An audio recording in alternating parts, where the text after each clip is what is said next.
See the next important result on Z transforms.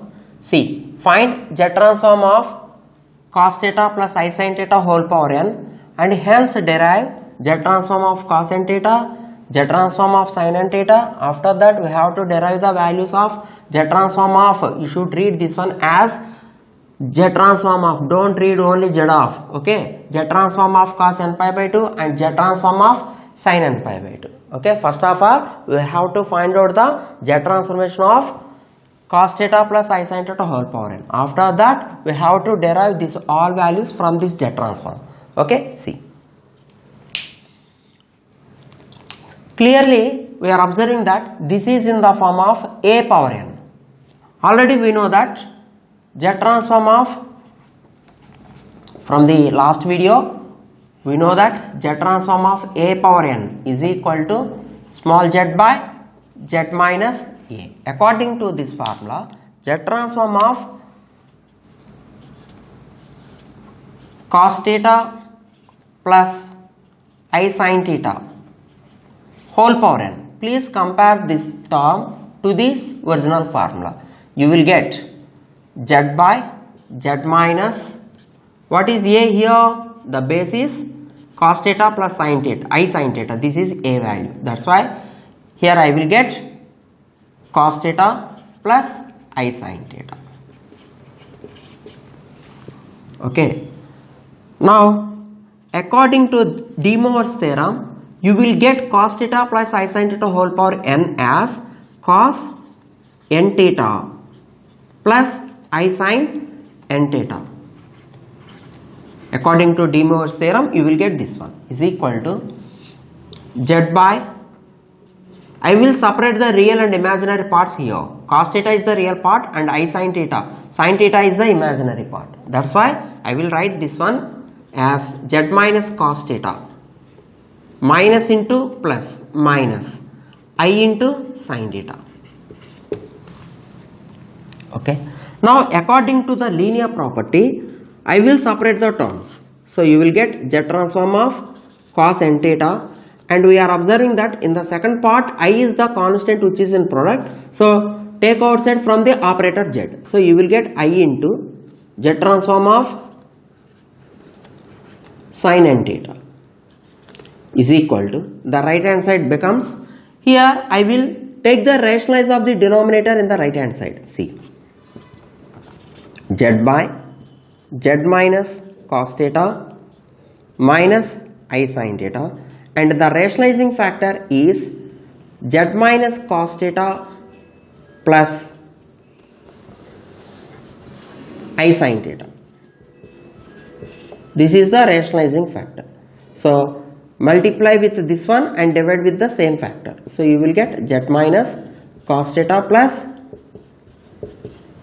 I sin theta. So the right hand side again you will get z into this term, z square minus z cos theta plus I z sin theta. This is the real part, and I z sin theta, this is the imaginary part, whole by, see, look at the denominator. The denominator is in the form of a minus b into a plus b. Whenever you are taking the rationalize, definitely you will get a minus b into a plus b form, which is a square minus b square. So you will get z minus cos theta whole square minus I sin theta whole square. Okay, I will continue the problem this side. See, anyway in the left hand side we have z transform of cos n theta plus I into z transform of sin n theta. Now here I will separate the terms in the right hand side. So you will get left hand side part is z transform of cos n theta plus I into z transform of sin n theta is equal to, the right hand side is z square minus, I will separate the terms, see, z square minus z cos theta whole by this part by this entire denominator, and expand this one by using the formula a minus b whole square. So you will get z square minus 2z cos theta plus cos square theta minus I square. Already we know that I square is equal to minus 1. According to that one, minus of minus plus sin square theta. Okay, just expand the denominator only for this step and write the remaining term here as it is. I into z sin theta. So z square minus z cos theta plus iz sin theta. What is the denominator?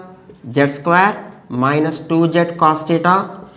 Clearly we are observing that cos square theta plus sin square theta is the trigonometric identity, which is 1. Now separate the terms. Z square minus z cos theta whole by z square minus 2z cos theta plus 1 plus I into z sin theta by z square minus 2z cos theta plus 1. Now equate real part and imaginary part on both sides. Actually in the left hand side we have this term and the right hand side we have these two parts.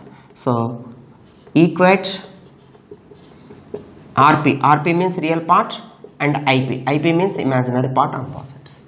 Okay, clearly we are observing that the real part in the left hand side is this term, which is z transform of cos n theta is equal to z square minus z cos theta by z square minus 2z cos theta plus 1. And by equating imaginary parts on both sides, this would be the imaginary part in the left hand side and coefficient of I in the right hand side is the imaginary part in the right hand side. So z transform of sin n theta would be z sin theta by z square minus 2z cos theta plus 1. Okay. Now we have to replace theta is equal to pi by 2. Theta is equal to pi by 2 in this z transform of cos n theta. Automatically you will get the value of z transform of cos n pi by 2. After that replace theta is equal to pi by 2 in this z transform of sin n theta. You will get z transform of sin n pi by 2. See.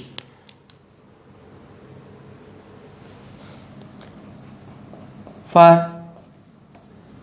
third part, replace n is equal to pi by 2 in z transform of cos n theta formula. So you will get z transform of cos n pi by 2. In this formula, whenever we have theta, replace it by pi by 2. So you will get z square minus z into cos pi by 2 by z square minus 2z cos pi by 2. What is cos pi by 2? Cos 90. Pi by 2 means 90 degrees. Already we know that cos 90 degrees is 0. That's why you will get z square minus 0. It is not necessary to write minus 0 here. And you will get z square plus 1 in the denominator because cos pi by 2 goes to 0. That's why.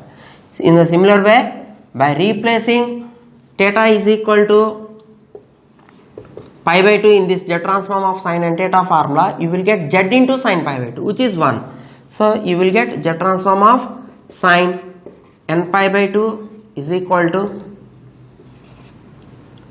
z into sin pi by 2, which is 1 by z square. Again you will get 2z cos pi by 2. Cos pi by 2 is 0. 0 into anything 0. That's why remaining term in the denominator is only z square plus 1. In this way we can find out the values of z transform of cos n theta, z transform of sin n theta, and z transform of cos n pi by 2 and z transform of sin n pi by 2. These are very important formula. In future, in many problems we can apply this formula. That's why these are very important. Okay, thank you very much. In the next video I will give some more important results on Z transformations. Thank you.